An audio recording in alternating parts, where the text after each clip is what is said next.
आज हम चर्चा कर रहे हैं कि हमारा सबका इष्ट कौन है।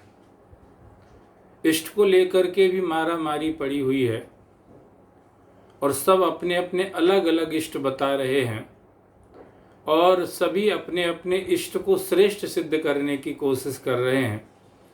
ऐसे में जो सामान्य जन हैं वो भ्रमित हो जाते हैं कि इनका इष्ट अच्छा है कि इनका इष्ट अच्छा है, इनका इष्ट ताकतवर है कि इनका इष्ट ताकतवर है, इनके साथ हों, इनके इष्ट का आश्रय लें तो हमारा कल्याण होगा कि इन दूसरे के इष्ट का आश्रय लें तो हमारा कल्याण होगा कि किसी तीसरे चौथे पांचवें छठवें के पास जाएं। इस तरह से जो सामान्य जन हैं वो सभी भ्रमित हो रहे हैं और कभी किसी का आश्रय ले करके अपने जीवन का अमूल्य समय बर्बाद कर रहे हैं। इसलिए मुझे ऐसा लगा कि कुछ चर्चा इसके ऊपर की जाए। तो असल में इष्ट सबका एक ही है, अलग अलग इष्ट नहीं है। वो एक के ही अनेक नाम अनेक रूप हों तो कोई दिक्कत नहीं है, पर हमारा नाम हमारा रूप बाकी नाम वालों से बाकी रूप वालों से श्रेष्ठ है। जब हम इस तरह की इंटरप्रिटेशन करते हैं तो फिर वहाँ पर गलत हो जाता है और ये जो व्याख्या है ये समाज को दिग्भ्रमित कर देती है, साधारण लोगों को ये विचलित कर देती है कि कौन सही बोल रहा है कौन गलत बोल रहा है।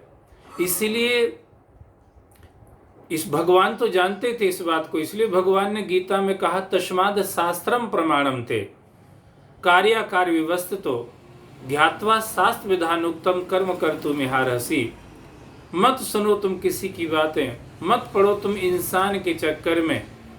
इंसान तो ऐसा है जैसे कटोरी में अगर लहसुन प्याज की चटनी रख दो तो वो लहसुन प्याज के गुण जो हैं वो कटोरी में रह ही जाते। धोने के बाद भी आप उसको अगर सूंघने का प्रयास करेंगे तो उसमें उसकी गंध आती है।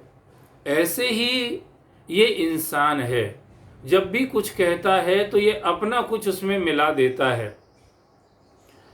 उसके कारण से जो सामान्य जन हैं, उसके जो अनुचर हैं, वो किसी और को सुनते हैं, उसको सुनते हैं तो अपनी अपनी बात अपनी अपनी ढपली ने अपना अपना राग सभी अलापते रहते हैं।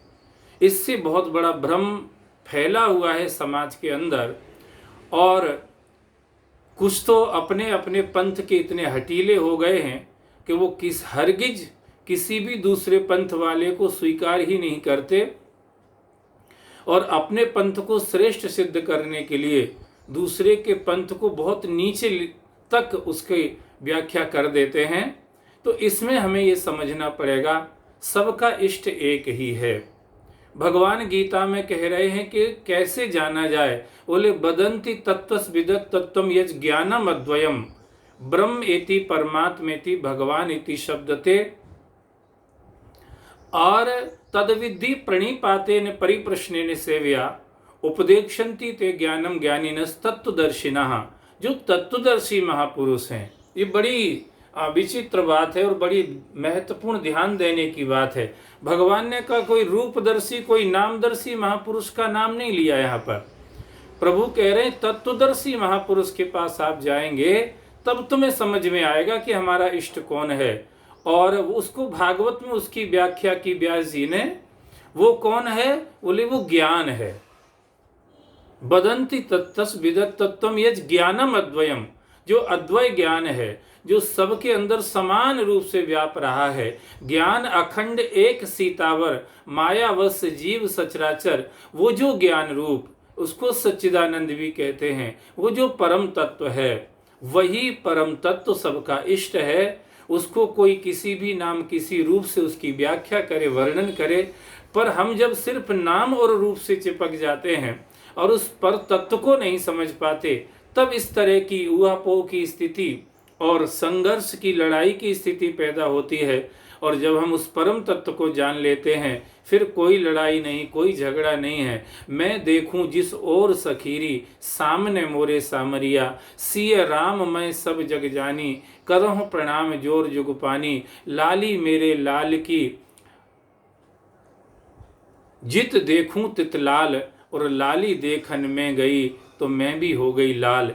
कोई अंतर नहीं रह जाता है इष्ट में और जिसका इष्ट है, उन दोनों में कोई अंतर नहीं रह जाता है। जब दो मिलके एक बरन भय सुरसरी नाम परो, एक जीव एक ब्रह्म कहावत सूर श्याम झगरो, अब की वेर नाथ मोहि तारो, नहीं पन जात टरो, प्रभु जी मोरे अवगुण चित न धरो।